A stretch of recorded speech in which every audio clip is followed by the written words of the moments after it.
Hello everyone, আমি পড়ি চলে এসেছি নতুন একটা ব্লগ নিয়ে। তো ঘুম থেকে উঠে প্রথমে খেয়ে নিয়েছিলাম জুস, তারপরে করে নিয়েছিলাম লাঞ্চ। ঘুম থেকে উঠতে এতটাই লেট হয়ে গেছিলো, সাথে সাথে বসেছিলাম লাঞ্চ করতে। তো তারপরে প্রথমে ছিল শিঙি মাছের তরকারি, সাথে ছিল লেবু, ডাল, ছোটো মাছের চচ্চড়ি, শাক ঘন্ট, শশা, তারপরে ছিল সাথে চিকেন কষা, তারপরে ছিল শেষে আমের চাটনি।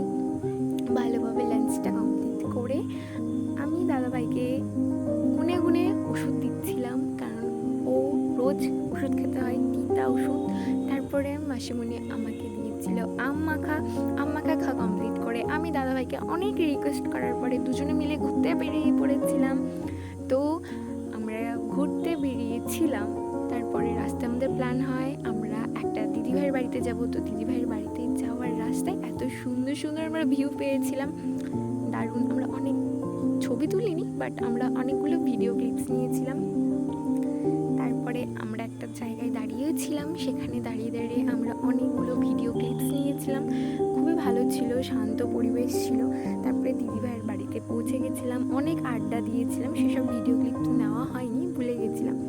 তারপরে দিদিভাই চাউমিন রান্না করছিল, সেই ক্লিপসটুকুই আমি নিতে পেরেছিলাম। তারপরে দাদাভাই টেস্ট করছিল। তারপরে খাওয়া দাওয়া কমপ্লিট করে আমরা বাড়ির উদ্দেশ্যে বেরিয়ে পড়েছিলাম, কারণ অনেকটাই ভেতরে ছিল দিদিভাইয়ের বাড়ি, আর অনেকটা দূর ছিল। তারপরে বাড়িতে এসে আমরা খেয়ে নিয়েছিলাম সমস্যা খাওয়া কমপ্লিট করে আমাদের মাথায় আবার ভূত চাপে। তারপরে আমরা আবার ঘুরতে বেরিয়ে পড়েছিলাম অনেক রাত্রি অবধি ঘোরার পরে বাড়িতে মা বাবার পুকুনি খেয়ে তারপরে খেয়ে নিয়েছিলাম মটন কষা আর সাথে রুটি, আর শেষ পাতে ছিল আমের চাটনি। সেটাকে খাওয়া কমপ্লিট করে ব্লগটা এখানেই শেষ করছি। টাটা।